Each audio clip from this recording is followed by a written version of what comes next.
दोनों सब एक तो अच्छी खबर ये है कि ईरान और अमेरिका के दरमियान जो गुफ्तगू हो रही है वो चलती जा रही है, मतलब रुकी नहीं है, अभी तीसरा दौर होगा। लेकिन मेरा सवाल ये है कि जब ईरान और अमेरिका के दरमियान गुफ्तगू हो सकती है, ईरान अमेरिका को इंगेज कर सकता है, जब इतना मुखालिफ, इतनी बातें, इतना पाबंदियाँ, सारा कुछ, ये जो टैरिफ के मामले पे ईरान, चीन और अमेरिका की जंग है, इससे दुनिया डिस्टर्ब है सर। तो बड़ी मंडियाँ हैं। आपका सवाल बहुत ही वैलिड है। हाँ। लेकिन मेरी ये ख्वाहिश थी, मैंने थोड़ा बहुत होमवर्क किया था। हाँ। कि हमने अगर फॉरेन अफेयर्स डिस्कस करने हैं तो मोस्ट इम्पॉर्टेंट इशू, हमारे डार साहब गए थे, फॉरेन मिनिस्टर, डिप्टी वज़ीर आज़म अफ़गानिस्तान। उसके बाद फिर बांग्लादेश है। बांग्लादेश हमारी फॉरेन सेक्रेटरी गई थी। हाँ, ये खबरें वगैरह आई कि उन्होंने कहा कि हाँ जी सुलह सफाई, एक तो माफ़ी मांगे, दूसरा ये कि 5 बिलियन डॉलर शायद, हाँ, हमें 4.5 अरब डॉलर रहते हैं। और वो उसका हिसाब दें जब वो हमारे यहाँ 1970 में फ्लड आया था, उसकी गैर मुल्की इमदाद, बहुत खौफनाक फ्लड आया था ना, जिसकी वजह से इलेक्शन वो आगे किए गए थे, डिफ़र किए गए थे। लेकिन जी हाँ, लेकिन मकसद ये कि उस पर हमें मेरा ख्याल है मेरे पास 4 हैं तो 4 मिनट हैं, तो उसमें फिर मैं आपको, चूँकि आपने अब उसका एजेंडा तय कर लिया है सीधी सी बात है कि इज़राइल के जो वज़ीर आज़म थे मौसूफ, वो ईरान गए थे। और वो ईरान, ये मुलाकात शुरू होने से पहले गए थे। किसके वज़ीर? इज़राइल के नेतन्याहू ईरान गए थे, और सॉरी अमेरिका। हाँ। और अमेरिका में मौसूफ एक प्लान लेकर गए थे कि जी ये हमने तैयारी कर ली है और we demolish all the atomic जो न्यूक्लियर प्लांट्स और रिएक्टर सारे हैं। इसके लिए उसको मना कर दिया ट्रंप ने।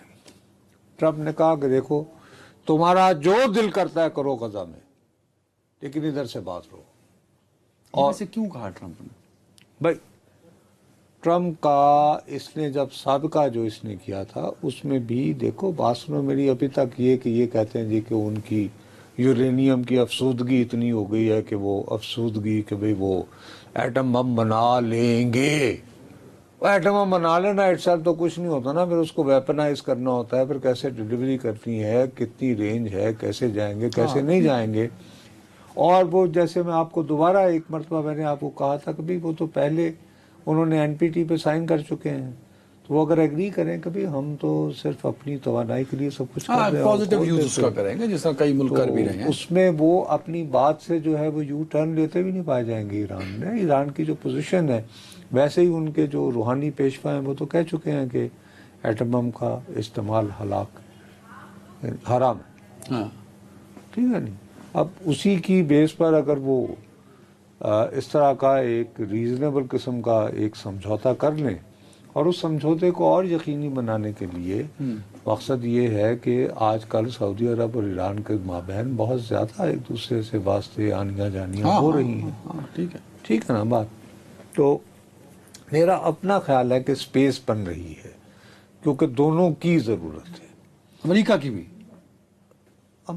भी ज़ाहिर है ज़रूरत है भाई, कि वो इतने अरसे बाद कब से हुए वो दोबारा उसको ईरान में एक स्पेस मिलेगी खेलने की, एक एक्टिव। और फिर ये कि ईरान का तेल मार्केट में आएगा, और ये कि इजारत वगैरह, और वो कहेगा कि देखा मैंने कहा था कि मैं जंग बंद करवा देता हूँ, मैं तो पीस का पैगंबर हूँ। अब सवाल ये उठता है कि वो ऐसी हरकत चीन के साथ क्यों नहीं कर रहा। मेरा पॉइंट यही है। तो वो तो तैयार है। अभी आज ही न्यूयॉर्क टाइम्स में जो हमारे यहाँ ये बढ़ता है, उसके फ्रंट पेज पे थी कि अमेरिका, यानी ट्रंप के जो अमेरिकी सदर और उनकी काबीना को कामिल यकीन था।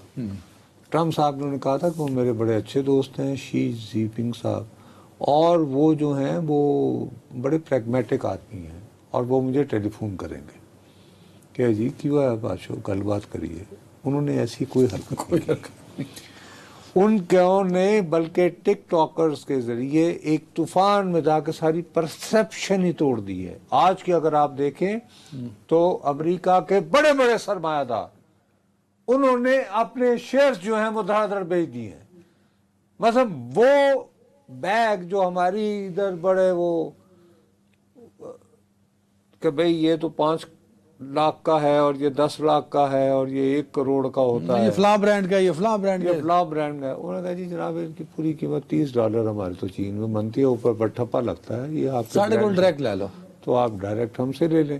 تو اس کی وجہ سے انہوں نے بلکہ یہ جو سو کالڈ لگژری گڈس ہیں جس پہ آپ یوں کر کے یوں دکھاتے ہیں نا اپنے یوں کر کے دیکھیں جی یہ برانڈ ہے, اس کا پٹھا بٹھا دیا کہ ہر برانڈ کی حیثیت یہ ہے کہ وہ ادھر چین کی فیکٹری میں تیار ہوا ہوا ہے اور وہاں پہ اتنی لاگت آئی ہے ساری. میری بات سمجھ ٹھیک ہے. تو اس کے مقابلے میں شی جی پنگ جو ہے, اچھا اب ماؤ زے تونگ جو ہے جو چینی انقلاب کا بانی ہے, ان کا ذکر چین میں مطلب کہ بالکل ہوتا ہی نہیں کوئی. اب چین کی وزارت خارجہ کی جو سپوکس پرسن ہیں انہوں نے اپنے سوشل میڈیا اکاؤنٹس پہ ماؤ زے تونگ کی ایک وہ تقریر لگا رکھی ہے جو کورین جنگ کے دوران ہو رہی تھی. کوریا کی جنگ میں ظاہر ہے کہ چین جو ہے وہ کوریا کا بہت بڑا اتحادی تھا اور وہ امریکہ مخالف جنگ تھی. تو انہوں نے کہا کہ بالآخر ہمارا موقف جیتے گا چاہے کتنا ہی عرصہ لگے.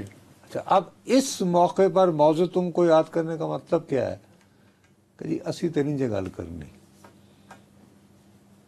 آپ نے لگائے ہیں, آپ ہی اتارے ہیں, آپ ہی اتارے. اور یہ ویسے وہ پریس بریف میں 2 دفعہ کہہ بھی چکے ہیں پچھلے ہفتے کی کہ جی ہم نے تو نہیں لگایا نا. وہ بابا ان کی ایک بڑی کنسسٹنٹ پوزیشن ہے کہ جناب ہم نے تو یہ ٹیرف نہیں لگائے ہیں, نہ ہم بات کریں گے تو ہم کیوں بات کریں. اور ہمارے پاس ٹھیک اور مارکیٹس ہیں, ہم دیکھ لیں گے, گزارا کر لیں گے, دیکھی جائے گی. ہم کیوں آپ کے پاؤں پڑے, کیا ضرور خریدے ہمارا سامان. اچھا یہاں پہ ٹرمپ نے اپنے آپ کو امبیرس کیا کیونکہ الٹیمیٹلی اس کو یہ ٹیرف واپس لینے پڑیں گے کیونکہ ان ٹیرف کا برڈن امریکن اکانومی پہ پڑ رہا ہے الٹیمیٹلی. میں یہی تو بتا رہا ہوں کہ یہ عالم یہ ہو گئی. اس میں ایک اور بات بڑی ہے, بہت لانگ ٹرم جو ڈیمیج ہوا ہے. لانگ ٹرم ڈیمیج کیا؟ لانگ ٹرم ڈیمیج یہ ہے کہ جو نام نہاد بڑے لگژری بہت قیمتی برانڈ تھے, ہاں ان کی انہوں نے ساری ان کا پٹھا ان کی ساکھ بیٹھ گئی ہے. بیٹھ گئی. اب ورنہ یہ ہوتا تھا نا کہ چلو یار اگر وہ ادھر چین میں نہیں ہے تو ایسا کریں کہ انڈیا میں وہ آپ بنا لیں. وہ ادھر کے ٹک ٹاکرز نے جو ہے آپ کا پٹھا بٹھا دیا ہے ایسی ایسی یعنی کہ برانڈز کا جن کا ذکر کرتے ہوئے ایسے جیسے کہ بندہ ہاتھ دھو کے وضو کر کے نام لیتے ہیں. انہوں نے کہا جی یار ٹکر ٹوکری ہوئے جی. تو وہ جہاں آپ کے خیال میں چین ان کو انگیج نہیں کرے گا؟ I don't think they will take the initiative. Engage کرنا ہے تو انہیں ہی کرنا پڑے گا. دوسری بات یہ کہ یہ موصوف جو بار بار کہتے تھے یہ سلیپی جو ایڈیٹ, پہلے تو ایک فون کی مار ہے جنگ بند ہو جائے گی. روس یوکرین کی جنگ بند ہو گئی, ہم we are in end of April ہے نا آلموسٹ. کیا خیال ہے آپ؟ 3 مہینے سے اوپر ہو گئے, 90 دن سے اوپر ہو گئے, 100 دن ہو گئے ٹرمپ صاحب. وہی تو میں آپ سے عرض کر رہا ہوں نا. تو بس وہ بات میاں مدن والی نہیں ہے. آج دیکھیں نا 21 ہو گئی تو 90 دن سے اوپر ہو میں گئے. آپ سے وہی عرض کر رہا ہوں. تو اس میں بجائے اس میں ہم وقت ضائع کرنے کے زیادہ بہتر ہوتا کہ ہم تھوڑا سا اپنے ہمسائے میں غور کر لیتے. ایک طرف افغانستان اور دوسرا بنگلہ دیش کے ساتھ ابھرتی صورتحال. افغانستان اور بنگلہ دیش ہمارے نمائندے گئے تو صحیح نا. ہاں دیر از آئس بریکنگ اور کچھ نہ کچھ ٹھیک ہے, کچھ اختلافات ہوتے ہیں اور وہ ڈپلومیسی سے حل بھی ہو جاتے ہوتے ہیں.